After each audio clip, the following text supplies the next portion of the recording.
Assalamualaikum warahmatullahi wabarakatuh.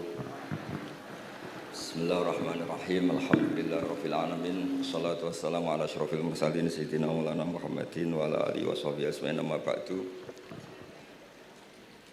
Ingkang pertama matur nuwun angsal gelar Gus Kiai. Dados pun sempurna niki. Nggih, teng ngarsa para keluarga besar Mbah Munawir, keluarga besar Mbah Makmum, sedanten mawon ingkang kula hormati. Ugi alumni-alumni senior wonten Mbah Mus, Mbah Idris, sedanten keluarga ingkang kula hormati. Wau Mbah Mus cerita mergi menangi Bali Maksum. Kula sesuai kontrak baca kitab karangan Bali Maksum. Kula pernah digojlok seorang wartawan. Kados ceritane Mbah Mus wau. Saking menyatunya fikih dengan perilaku niku maling mawon bermadhab. Dados wedhus niku nak teng jaba iku ilang, tapi nak babi iku mboten. Mergi maling niku ngerti nak babi iku haram, wedhus niku halal. Pas penjaraan teng Jakarta nggih ngoten, wonten tiyang jarah babi. Jangan ini haram, kambing saja. Jadi saking menyatune pendidikan Islam niku maling mawon tesih gadah madhab. Dinak nyolong niku wedhus mergi halal, ampun nyolong napa? Babi. Niku kisah nyata, kula nate dolan teng daerah mriki. Kenapa ini di luar kalau itu di dalam? Oh, kalau ini di luar enggak ada yang nyolong, Gus. Tapi kalau di mergo sing teng jaba niku babi, sing teng jero wedhus. Mergo jare malinge tesih bermadhab. Terus memang cerita-cerita seperti itu kathah mboten sekedar anekdot. Sementing kula badhe crita tentang zuriyah duraipun Bali Maksum wonten sing nom-nom lah sing kula wani ngandani wonten Mas Hilmi, wonten Mas Zaki, wonten sedanten Mas Afif. Kenapa kitab itu harus dibukukan, harus didokumentasi, dan kenapa Bali Maksum menulis Hujjatu Ahli Sunnah wal Jamaah. Kula boten niat pamer, kula niki nggih pembaca Al-Ibris, pembaca Al-Iqlil, pembaca risalahnya Bali Maksum Hujjatu Ahli Sunnah wal Jamaah. Saya juga baca buku-buku karangan orang-orang dulu, terutama tiang Indonesia. Karena Mbah Mun sering pesen wa ma arsalna mir rasulin illa bilisani qaumi. Jadi orang itu jadi rasul itu pasti dengan gaya atau budaya masyarakatnya. Termasuk wong desa niku hormat tamu. Nah ning kota niku bentuk hormatnya beda. Mulane wonten kiai desa munifal yukrim jaro iku nak ketemu tonggo takok, nak ora takok sombong. Nak kiai kota walian, nak ketemu tonggo aja takok, iku ganggu privasine wong.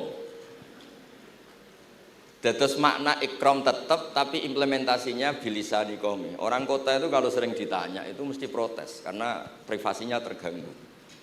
Tapi kalau di kampung itu suka ditanya karena itu dianggap keramahan.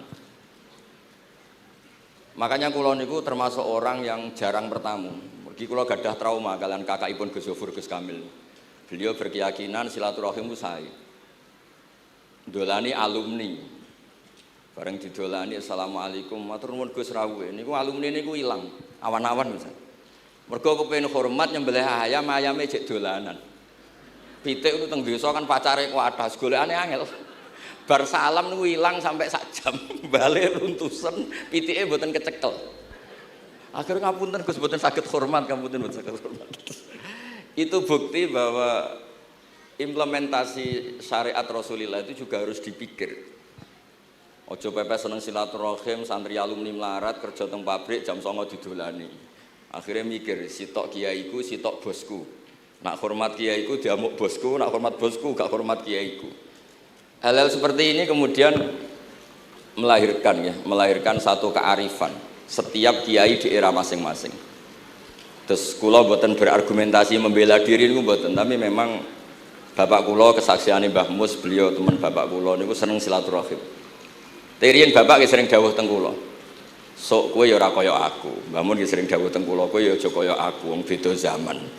Karena tadi dolan ning santri sing mboten enten, assalamualaikum terus ilang ngejar pitik awan-awan. Pitike nggih macam-macam kegiatane pitik. Intinya mboten kecekel. Kemudian niki teng kanca-kanca teng adik-adik sing hafid sing hamalatil Quran. Kula pesen belajar niku nggih, belajar sisi belajar itu harus cari sisi ekstrimnya. Kalau bolak-balik matur di berbagai kesempatan. Wow, kekhawatiran Mbah Mus kalau ada orang hanya kembali ke Quran itu memang bahaya sekali. Bayangkan kalau ada orang misalnya hanya mengharamkan al-jam'u bainal ukhtain, karena itu yang disebut Quran wa antasma'u bainal ukhtain. Jadi yang haram itu menikahi kakak dan adiknya, adik dan kakaknya sekaligus. Di situ tidak ada penjelasan perempuan dan budenya, perempuan dan mbahnya. Kemudian zaman Nabi Sugeng hanya ditambahi wala binal mar'ati wa ammatiha, wala binal mar'ati wa kholatiha. Dan tidak boleh menikahi perempuan pas buliknya atau budenya. Nabi sempat melarang. Karena kula sebagai lelaki niku ijek masuk lah. Misalnya bojone jenengan umur 17 tahun, bulike umur selawe 17 ijek mungkin masuk lah dalam definisi biologis itu masih masuk. Dan Nabi tidak pernah menambahkan wala binal mar'ati wa jaddatiha. Karena kalau istri kita umur 20, banyak mungkin umur 70. Itu kira-kira nggak usah dilarang ya orang kepikiran lah. Jadi orang kepikiran ya rada sableng. Nah, kemudian kalau hanya kembali ke Quran, nanti kita hanya mengharamkan al-jam'u bainal ukhtain, karena itu yang disebut Al-Quran. Wa antasma'u bainal ukhtain. Lalu lahirlah pakar-pakar balaghah. Itu disebut min itlaqil ba'di wa iradatil kul, yang disebut ukhtain tapi maknanya bainal mar'ataini sing bainahuma ada mahram atau ada mahramiyah. Antasma'u al mar'ataini sing bainahuma mahramiyatun. Jadi barokahnya ngaji sama ulama itu kita tahu duduk perkaranya.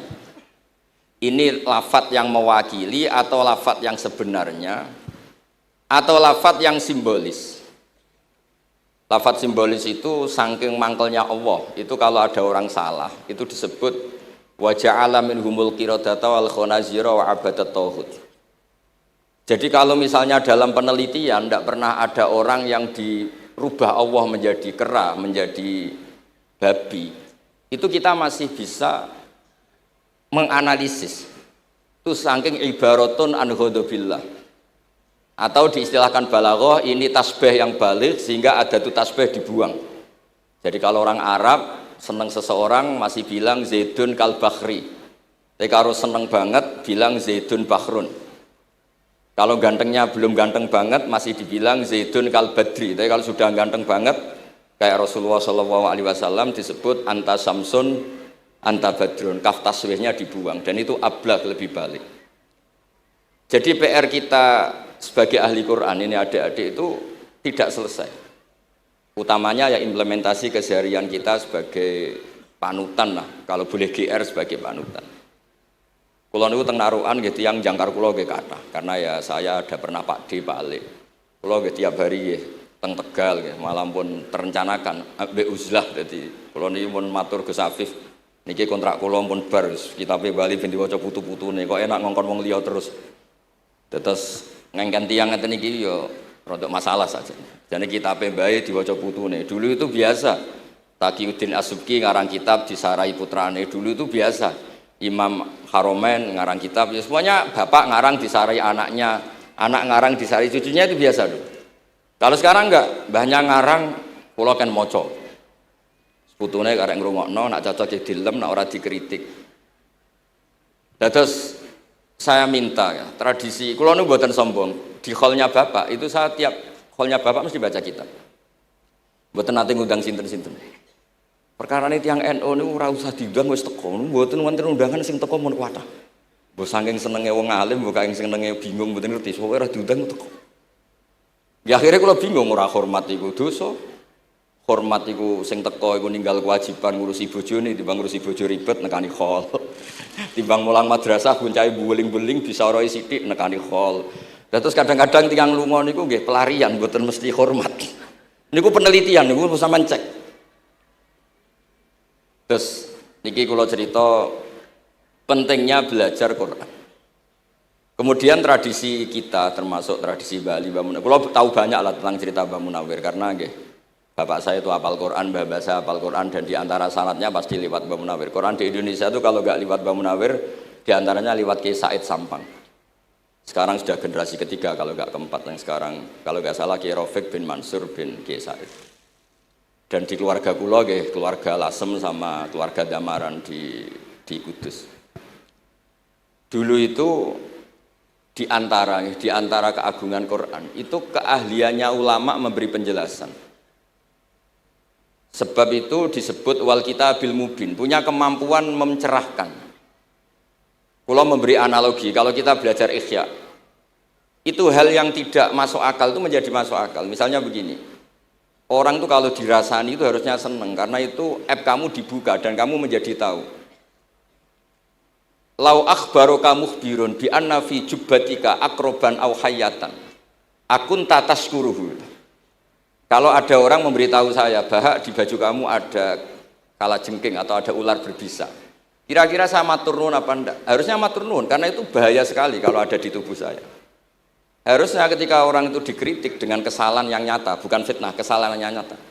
Kesalahan Anda itu lebih mudirrah fi dunyaka wa akhiratik. Kesalahan Anda itu bahaya sekali di dunia dan akhirat. Sekarang kamu menjadi tahu karena dikasih tahu. Harusnya matur nuwun sama yang ngasih tahu. Kama anna huzati lau akhbaroka mukhbirun fi anna fi jubbatika hayatan akroban akun tataskuru. Pasti kita terima kasih. Tapi kita sebagai hafid Quran kalau disuruh belajar fikih, wong aku mondok kon ngapal lo kok belajar fikih. Kadang-kadang malah saking kaconya itu, aku wong Quran, aku wong kitab. Memangnya kitab jubuk konti nak boten nggih Quran. Jadi masalah-masalah yang saya sering dikelui beberapa kiai termasuk Gus Kafabi Lirboyo pernah cerita, saking nggak pernah ngajinya, ada orang takut mutah karena hamil pas sholat ngunyah permen. Nggak tahu kalau itu membatalkan apa? Sholat. Jadi banyak cerita-cerita nyun sewu tanpa ingin tangkis merendahkan hafidh-hafidhah kita, hamalatul Quran, hamilat ini ada masalah fiqhiyah keseharian. Kalau dulu itu udah ada. Kunna nata'allamul Quran, kunna utinal iman qoblal Quran. Kita ini dikasih iman dulu baru dikasih Quran sehingga iman kita mantep. Baru belajar Quran. Fana ta'allamuha asro'aya. Dulu kalau istilahkan Quran memang pakai dhamir muannas karena artinya ayat. Terus dan kita tidak beralih hatta nata'allama halalaha wa haromaha. Dan kita tidak beralih sebelum tahu halalnya mana, haramnya mana. Ini penting karena ada hal-hal yang sifatnya itu fatal kalau tidak ngerti. Misalnya tafsir, itu ada ayat wa min thamaratin nakhili wal a'nabi tattakhiduna minhu sakaron. Ketika khomer belum diharamkan, itu masih Allah imtinan. Imtinan itu menyebut nikmat. Di antara nikmat itu disebut tattakhiduna minhu sakaron. Kamu itu kalau punya buah anggur bisa agak-agak ngefly dan itu bisa melupakan problem Anda. Kemudian ketika perang, itu orang Islam itu sadar, yang orang kafir itu agak sakau, agak sakaron. Kalah dia pede, yang orang Islam gak pede karena sadar. Akhirnya masih ada jawaban kul fihi ma itsmun kabir wa manafi'u linnas, termasuk terus kendel. Akhirnya ya sama-sama agak ngefly, sebagian ya tidak semuanya. Sehingga haramnya khomer itu sampai 3 kali periode.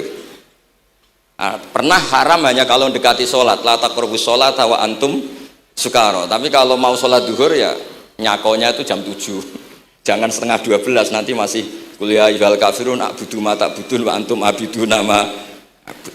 Karena peristiwa itu baru terakhir diharamkan tanpa catatan.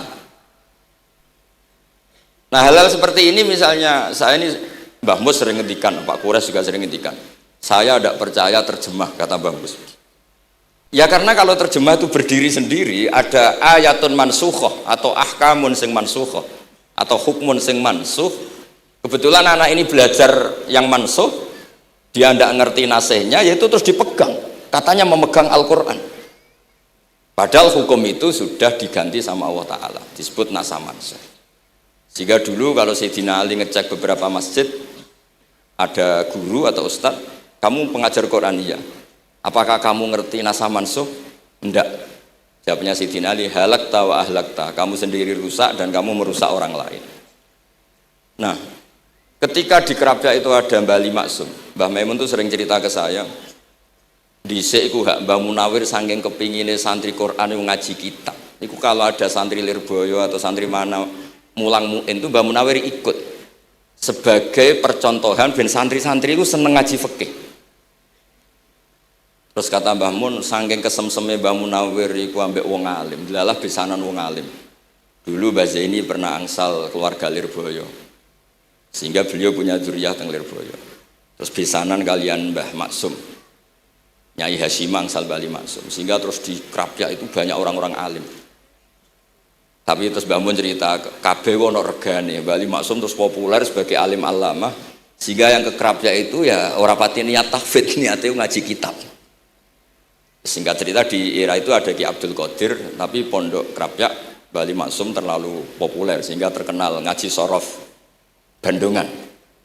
Sehingga dulu di Indonesia itu ada sorofnya Mbah Ali Maksum, ada sorofnya Mbah Maksum Ali Kuaron itu. Nah yang sorofnya Mbah Ali Maksum ya fa'ala yaf'ulu uf'ul. Kalau sorof di Mbah Maksum Kuaron fa'ala yaf'ulu fi'lan. Yang satu ngikuti fi'il itu ya harus jejer fi'il, yang satu ngikuti jurumiyah. Kalau yang dikatakan master itu sing yaji'u salisan, yang datang ketiga dalam tasrifnya fi'il. Sebab itu terus tradisi sorof tadi yang dalam apa itu latihan munakosah tadi diteskan anak-anak itu memang penting, karena kalau kita nanti belajar sab'ah, sorof itu segala-galanya. Misalnya qiraatun Nafi' itu bacanya fala yuhzinka qauluhum, karena beliau berkesimpulan kalau khazana yahzunu husnan itu susah, bukan menyusahkan. Yang makna menyusahkan itu af'ala yuf'ilu ifalan, sehingga qiraat apa ya antara fala yahzunka qauluhum sama fala yuhzinka qauluhum. Tapi Imam Asim cara berpikir secara riwayat, tentu qiraat itu sunnatun muttaba'ah. Banyak lafadz yang sudah seperti itu sudah mutaaddi, kayak kota layak tulu kotlan itu kota lahu, bukan akta lahu.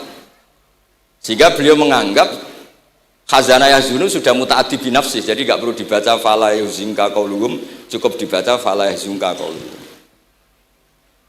Dan saya berkali-kali matur teman-teman yang mengkaji Quran, kafa ayak fu'ukuf'an itu bacaannya Imam Nafi', karena memang yang maknanya mukafa'ah itu mahmuslam. Tapi orang Quraisy itu nggak suka hamzah, sehingga ditakhfif menjadi kafa ayak fa'ukufuan, meskipun mereka tahu kalau itu mahmuslam. Nah Imam Asim di beberapa bentuk fi'il itu masih memahmuskan, misalnya Allahu yastahzi'u bihim, di isim fa'il juga mustahzi'un. Tapi kalau masdar beliau bacanya huzuan, kufuan. Padahal di fi'ilnya bukan nabiun, tapi nabi ibadi anni anal ghafurur rahim. Tapi di nabiun jadi nabiun, harusnya kan nabiun. Fa innan nabiyya man naba'a anillah. Yang dikatakan nabi itu orang yang menceritakan ketentuan Allah. Harusnya nabiun. Jika qiraatun Nafi' ya tetap wan nabiin, ya ayyuhan nabiu. Nah, berkahnya Mbah Munawir orang terus menjadi tahu qiraat sab'ah. Dan berkahnya Mbah Ali kemudian orang tahu duduk perkaranya. Kalau nabiun dari nabiun bimakna man akhbaro anillah. Dan terus berkahnya wow, kalau saya boleh GR berkah Gus Gofur kula berkah ngeten-ngeten iki duka Kiai Peres napa Kiai Media iki mboten roh. Berkah ini terus kula ngomong terus. Saya tidak khawatir salah, bukan karena saya maksum ndak. Wong Islam pun pinter. Nak bener minallah, nak salah kok Gus Bah. Jadi kula niku madlum. Jadi penak wong Islam niku penak. Kula nu sering tahajud nak ndonga ya Allah, kula nu pede mawon nerangno Quran. Mergo tiyang Islam pun sae. Nak bener jare jenengan, nak salah kula. Lah nak kula sing salah nggih sederhana mawon, kula abdun, kula kawula, kula nak ndonga nggih Rabbana dzalamna anfusana. Sebelum disalahkan orang juga saya sudah merasa salah. Wa akharuna atarafu bi dzunubihim khalatu amalan sholihan wa akharuna wa sayya. Mulane kula suwun kangkang mbak-mbak sing khatam Quran pede mawon. Bahwa yang Anda lakukan menghafal Quran itu sudah benar, meskipun Anda tidak sempurna, misalnya Anda tidak faham, Anda tidak bisa melakukan. Hifdzu kalil Quran huwa al hifdzullah. Kamu menghafalkan Quran itu sudah menjaga lafaz-lafaz Quran, sehingga lafaz Quran tetap mutawatir, lafaz Quran tetap ma'ruf, tetap masyhur, sehingga ketika ada yang memasukkan Quran konangan. Tapi kalau yang hafid sedikit, lam yablugh adadat tawatur, takutnya kalau ada yang menyalah, ada yang apa itu tidak diketahui. Ini barokahnya hamalatul Quran sing aksar wa aksar itu kita terjaga. Nah itu yang dimaksud Mbah Mus, Quran itu harus jadi budaya. Ning desa iku wong ra salat lah dengar ada warung ayamnya tiren nggak disembelih itu tidak mau makan, haram. Padahal dia ini rasolat itu lebih dari haram. Tapi tetap nggak mau makan ayam tiren. Nggak sholat disuruh makan babi ya nggak mau, haram. Sampai tadi yang nyolong saja milih wedus bukan meleng babi, karena babi itu haram. Dan saya pernah digojlok sama wartawan, Pak Bahak, wah fikih Indonesia itu hebat, sampai maling saja masih pakai fikih itu. Jadi kalau nyolong itu milih yang halal bukan yang haram. Pun niku bentuk hormat kula teng keluarga Mbah Ali, bentuk hormat kula teng Mbah Mus teng sedanten keluarga niki kula badhe maos kitabipun Mbah Ali. Kula pancen pengagum kitab-kitab yang dikarang orang Indonesia. Mereka kita anggap niku lebih aplikatif lah, karena dikarang orang yang trauma dengan Indonesia. Kemudian setelah trauma ingin membenahi Indonesia. Misalnya jenengan ngertos sesajen, mbok haramno iku tradisi, mbok barno iku sawangane kok dekati sirik ning pinggir wit gede.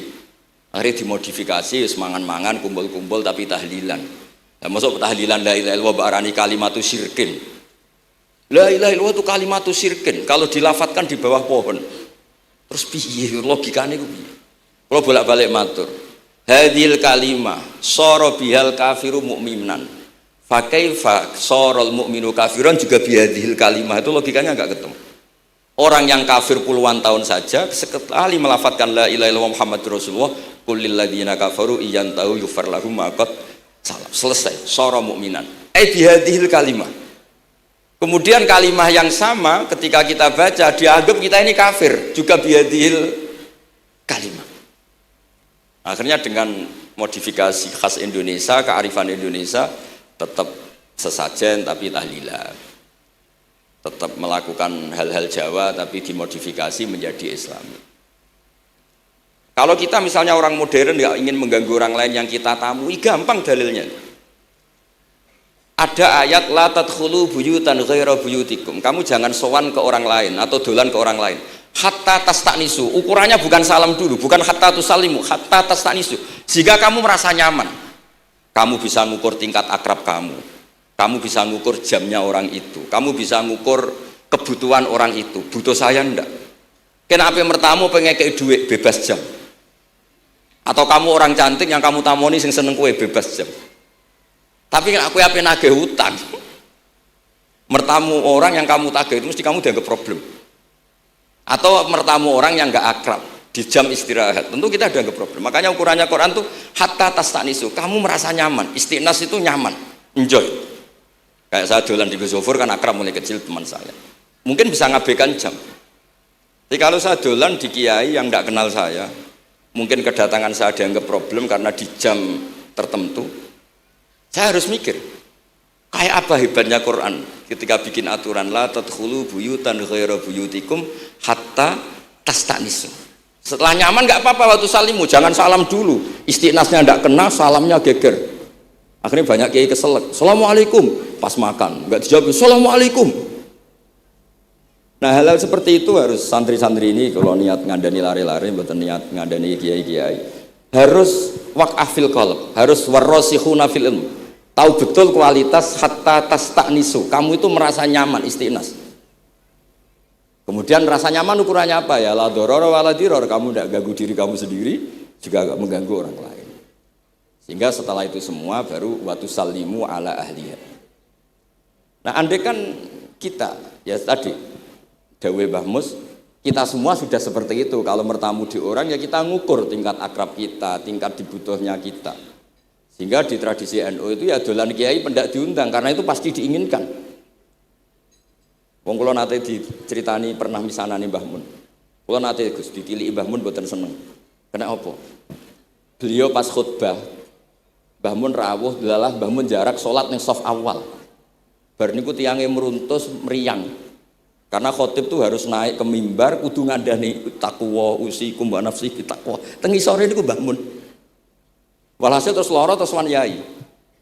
Mbah, nak dolan nggih dikira-kira, ampun pas Jumatan. Semenjak niku Mbah Mun Mbah Sahal niku nak Jumatan teng mburi. Mbah Sahal itu kalau Jumatan itu sudah komat gelar, beliau keluar dari mobil serenane niku. Miyos terus salat terus kundur. Kalau dulu ya janggal iki wong alim alama nak salat kok mburi. Ternyata itu enggak ingin jadi problem bagi khotib. Jenengan iso bayangno khutbah teng ngarepe Mbah Mus, terus kula munggah ngeten nyekel tongkat, usikum wa nafsi fi taqwa. Terus apa ya? Akhirnya terus kula niku kan jare wong akeh, mbotenan Bu. Jare wong akeh rada iso ngaji. Kula nek Jumatan niku guri gara-gara diceritani niku. Ternyata khotibe ge cerita kula, matur nuwun Gus, pokoke nek pas Jumatan aja ketok. Dianggap musibah, kedatangan kula dianggap musibah. Nah, hal seperti itu ya ukurannya gampang, kata napa? Tastanis. Pun niki kula maos terakhir niki, Pak niki Gus Ilmi, Gus niku sing Gus Hafiz pokoke sing waris-waris niki. Niki cerita kemarahanipun Bali Maksum ngadepi firqah-firqah kelompok-kelompok sing mboten jelas nih. Oleh ngendikan niku kula masih ingat karena saya khatam kitab ini itu 2 kali. Nggih khatam tenan maksudnya kula sinaoni terus padanan dalil yang beliau sebut tak cari sampai ketemu, bener-bener kula cari, ya saya ulang lagi, dalil padannya kula cari, terus emosi-emosi beliau juga tak tulis, karena beliau diantara yang diceritakan itu sampai ngendikan, wahal bi jununun, kata beliau, apa saya ini sudah gila, ketika saya fatwa, misalnya orang nggak boleh ziarah Rasulullah SAW.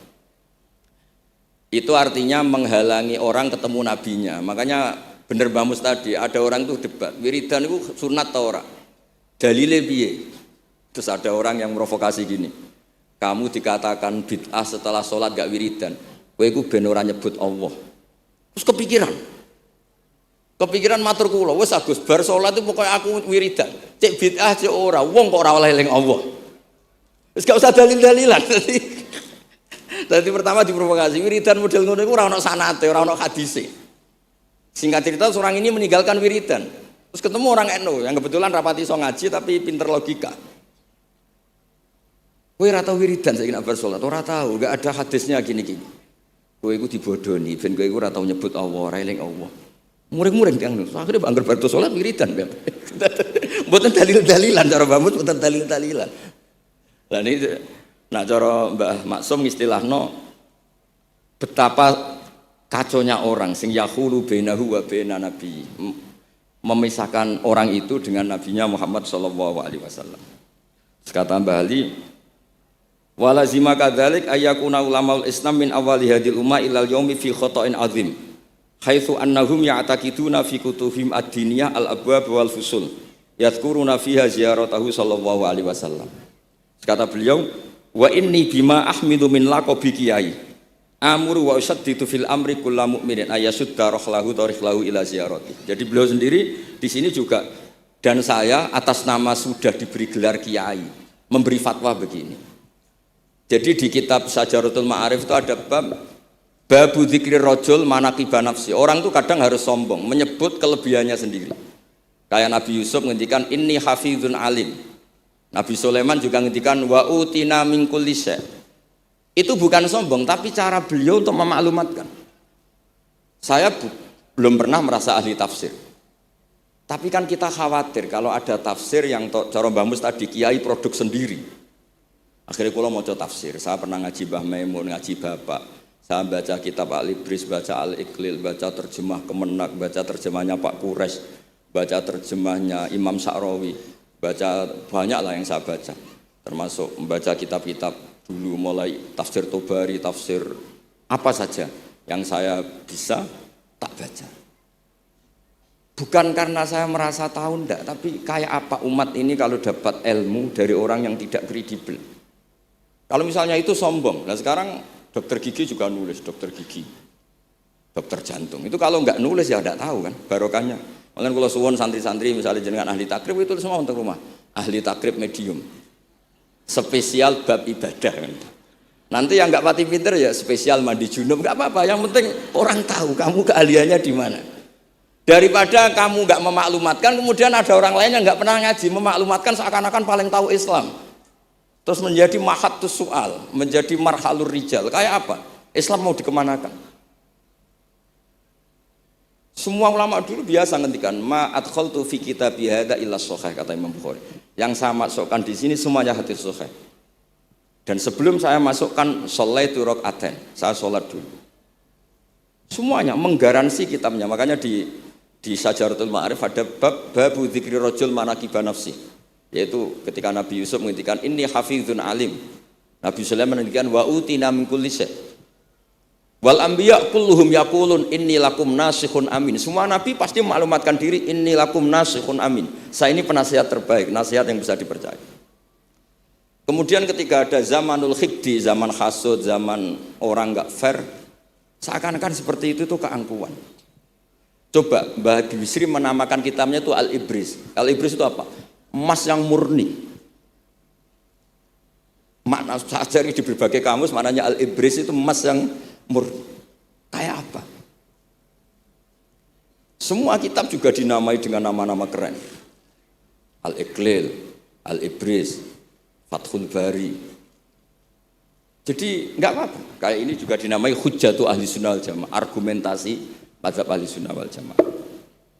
Kalau teruskan sampai beliau ngendikan wahal bi jununun hatta usdira amri lil mu'minin alla yazuru rasulahum wa waliya ni'matim alladzi lahu fi unuqi kulli mu'minin minna. Masa saya ini menjadi gila karena menfatwakan orang Islam itu enggak perlu ziarah ke Rasulullah sallallahu alaihi wasallam. Terus kata beliau la yadri madza yaf'al annahu yaqulu baina ibadillah wa baina rahmatillah fa innahu sallallahu alaihi wasallam rahmatullah lil alamin fal ya'rif dzalik ulaikal maniun liya'lamu fi ayyi mauqifin hum. Terus Bali itu juga yang katanya seneng guyon, kula mboten menangi Bali tapi nate pirsa nate ngertos pas beliau rawuh di mbah saya di Pernambah kula teng kene Al Wahdah teng Lasem. Kula kecil tuh menangi Mbah Ali, menangi Mbah Hamid. Karena Mbah Hamid itu masih sepupu mbah saya. Semua yang di sini juga masih keluarga saya, sama-sama Bani Abdul Aziz. Itu yang katanya Bali seneng guyon tadi di bab-bab seperti ini ngendikan wahal bijunun. Apa saya ini sudah gila melarang orang bertemu nabinya. Kemudian mereka berdalih takut menuhankan nabi itu tidak akan terjadi. Kata kitab Ithaf hadil ummah maksumah. Umat ini akan dijaga Allah, tidak akan menuhankan Rasulullah SAW kayak kaum Nasrani menuhankan Isa. Kata kitab Ithaf bibarokati sighatis sholawat, dengan barokahnya sighat sholawat. Beliau ngendikan wan nabiyyu sallallahu alaihi wasallam wa in jalla qadru muhtajun ila rahmatihi ta'ala. Sighat sholawat itu kan unik. Allahumma, Allah itu Tuhan, sholli ala sayyidina Muhammad. Hadzal nabiyyu wa in jalla qadru muhtajun ila rahmatihi ta'ala. Jadi kita mengekspresikan mahabbah bahwa Nabi itu ahabbul khalqi ilallah. Di saat yang sama kita tetap bilang Allah yang Tuhan tolong selalu beri sholawat dan rahmat ke Rasulullah. Berarti duduk perkaranya tetap Allah sebagai Jalla Jalaluh, Nabi apapun mulianya abduhu wa rasuluh. Jadi sholawat itu sudah sehat yang insya Allah tidak akan menjadikan hadil ummah mengkultuskan Nabi hatta rafa'uhu ila darajatil uluhiyah. Karena barokahnya sehat sholawat tetap Allahumma al-mu'ti wa nabi wa injalla qadruh al-mu'ta yang dikasih. Jadi hadis sehat itu sudah sighatul tauhid, sighatul mahabbah, sighatul alaqah baini wa baina Rasulillah sallallahu alaihi wasallam. Kayak apa hadil ummah? Ya tapi tadi bener dawuh Mbah Mus, nerangno ngene iki bagiane kiai ning desa rasa diterangno wis sholawatan. Jadi kepenak rasa dalil-dalilan wis sholawatan. Tapi memang resiko gak ada yang menerangkan suatu saat kalau ada itsaratus syubuhat itu terus mereka bahaya. Makanya ada yang ngalahin nerangno sepatus ini masih terjaga. Terus niki kula nyuwun sangat, kula niku pancen bapaknya bapak saya. Bapak saya semane Mbah Nur Salim gak ada bapak namanya Mbah Nur Samduko niku sepuh niku seneng uzlah. Kula niku duka niat sepundi tapi memang mungkin faktor gen. Saya itu termasuk orang yang nyun sewu sekali terganggu kalau sering ada acara-acara malane mun wayahe lah niki mun wayahe Mas Afif, Gus Zaki napa Gus Ilmi mus wayahe nyai, wayahe ngaji mulang kitab mbah iki teng ngarepe wong akeh dadi nak salah izin. Ojo ngomong ngarepe santri keliru jari laduni benus. Sok repot. Terus niki mboten niat menapa ngoten mawon. Assalamualaikum warahmatullahi wabarakatuh.